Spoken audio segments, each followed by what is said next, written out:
नमस्कार, जय हिंद। आपके लिए एक बहुत ही खास केस स्टडी लेकर आया हूँ। इस केस स्टडी को जब आप देखेंगे, सुनेंगे, तो किसी भी साइट पे आप काम कर रहे हो, आप सिक्योरिटी में किसी भी लेवल पे हो, आपके लिए बहुत ही यूज़फुल होने वाला है। तो शुरू से लेकर आप आखिरी तक इस वीडियो में बने रहें। तो अब शुरू करते हैं।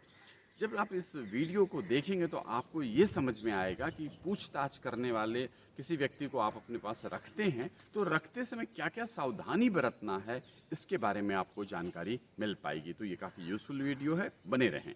अब शुरू करते हैं। दरअसल ये घटना जो है, ये जो इंसिडेंट है, एक मेरी पुरानी कंपनी से घटी हुई है। वहाँ से रेफरेंस लेते हुए मैं आपको बताता हूँ। इसमें हुआ ऐसा कि करीब 7:30 पौने 8 बजे का समय था, जब शिफ्ट इन और शिफ्ट आउट का प्लांट में टाइम चल रहा था।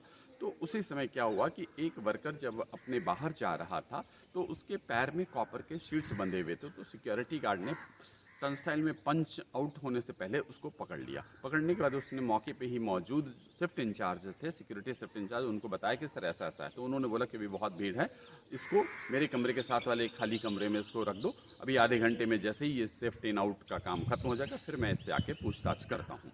तो ऐसा करके उन्होंने बता दिया और सब लोग फिर अपने से काम में लग गए। आधे घंटे के बाद जब ये शिफ्ट इन आउट का मैटर पूरा ख़त्म हो चुका था, तब वो उस कमरे में आए तो वो जो देख कर ही भौचक रह गए। उन्होंने क्या देखा कि वो बंदा अपने गले के पास अच्छे से कट उसने लगा रखा था और धीरे धीरे ब्लड बह रहा है। तो और उसके बाद जब वो पहुँचे तो उसने वो चिल्लाने लगा और बोलने लगा कि मेरा गला काट दिया, मेरा गला काट दिया। सब लोग बहुत घबरा गए। फिर जब घबरा गए तो ऐसी परिस्थिति में लगा कि मामले को कैसे सॉल्व किया जाए, तो इसलिए उस व्यक्ति को तुरंत छोड़ दिया। अब क्या हुआ, छोड़ तो दिया, अब क्या हुआ कि शाम होते होते जो शिफ्ट इंचार्ज थे उनके अगेंस्ट एफआईआर लॉन्च हो गया। ठीक है, उस आदमी गलती भले उसने की थी, लेकिन उसने ही इनके अगेंस्ट में लॉन्च कर दिया और उस एफआईआर में ये लिखा हुआ था कि वो शिफ्ट इंचार्ज ने उन पर अटेम्प्ट टू मर्डर किया है।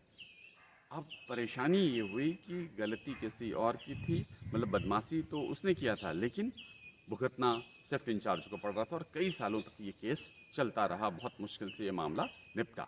तो इसमें सीखने वाली बात ये है कि आप अगर किसी को भी इंक्वायरी के लिए, पूछताछ के लिए रोकते हैं तो आप उसको अकेले कहीं छोड़ें नहीं।